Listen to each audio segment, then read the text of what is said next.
Hello guys. So okay, I had a chance na tingnan itong project natin. So di ba you guys are familiar with this, yung aking ginagawang interface. Ito nandiyan na yung yung circuit. So PTT nandiyan na. So bali ito yung wire ng PTT. So papunta yan doon sa PTT ng radio natin. Ngayon, so what I did is, diba ito, speaker out to ito from the mini PC. Speaker out yung green. So, yung wire, pumunta sa middle nung potentiometer.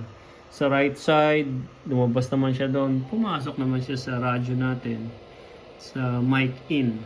Diba? Mic in naman ng radyo. So, bali yung sound na yun pupunta sa mic in. Pero dadaan muna siya sa potentiometer para ma-adjust mo. Okay, right now, adjust ko na sa 12 o'clock. Tapos ang aking volume control, kasi dumidepende rin sa volume control yan. Nilagay ko rin sa 50. Doon muna mag-start. Or pwede mo nang iwan sa 50, tapos dito ko na lang mag-change. So, huwag mo nang galawin yun sa computer mo. Now, so yung kabila naman, siyempre, speaker out nito. Kasi itong radyo na to meron ng line dito yung speaker out. Hindi na dun sa likod. Although meron din, pero dito meron din siya. Kaya dito ko na lang kinuha. Speaker out. Ayun, ito itong red. So kung mapapansin nyo, pag inalis ko to, mawawala yung audio input. Siyempre, naputol na siya. So, di ba? Wala na. So ngayon, yan lang yun. Just wanna show you. Yan lang yun. Yung red, alam mo, ginawa ko sa mic, sa speaker out to mic input ng to yung pink. Ito may red Yan, red. Nalayin natin.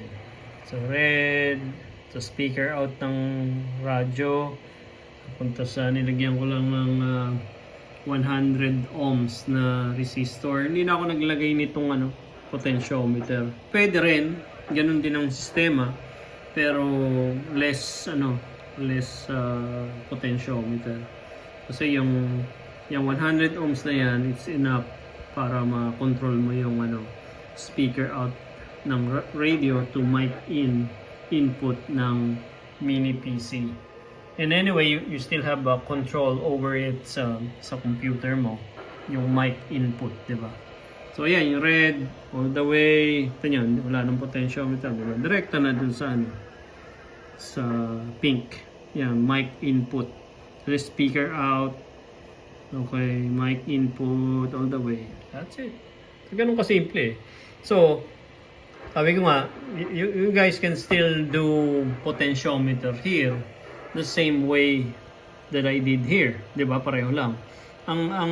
Remember, ang potentiometer, kung ito yung galing sa computer, ayan, yung white, papunta rin sa center. Tapos yung right side, papunta naman dun sa radyo mo.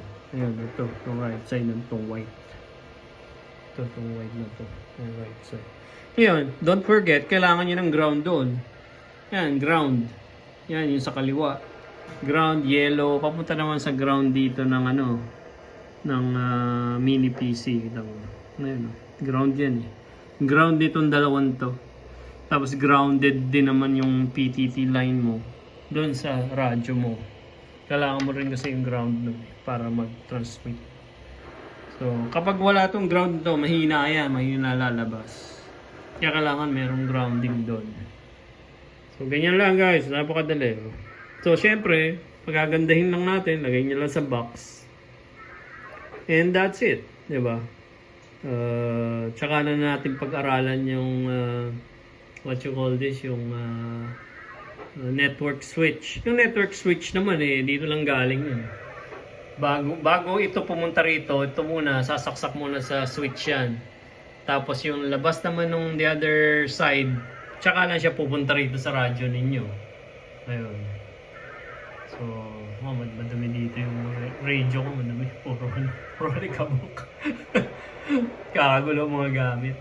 So, itong radyo ko na to is yung headless. Wala siyang ang control niya nandun sa aking sa aking what you call it, cellphone.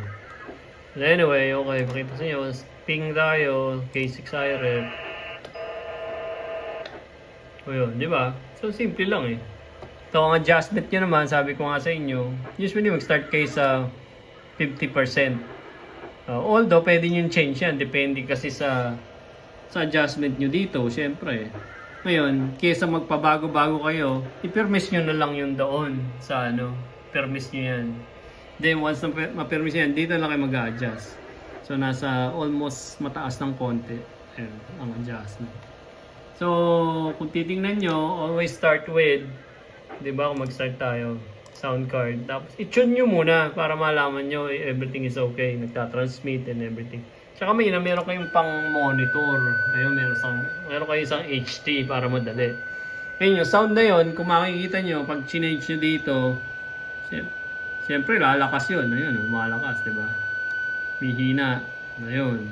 So, that's one way of knowing that it's working yung potentiometer ninyo. Di ba? So, as easy as that. So, ayun. So, balik ulit sa dati. Mga almost, nagpas ng 12 o'clock. Natin kung nagbago. Usually, konting galaw lang. Minsan, nagbabago yan. So, ping nyo ulit. Try nyo lang. Ayun, okay pa naman. 24 and 32, not bad. Anything more than 11, 12, plus 12 ang inyong signal to noise, okay yun, good. So, mataas pa nga doon sa kabila, 32 kasi mas mahusay yung radyo natin, yung radyo na yun, ginagamit ko. Which is has a data port, yung ICOM, ano lang kung anong model. Anyway, so, ito kasi I'm not using a data port, direkta lang sa mic. Kaya ito usually narrow yan, narrow. Okay, so that's it guys. Kung may question, let me know. Kayang-kaya. Kayang-kaya natin yan. So, good luck, work.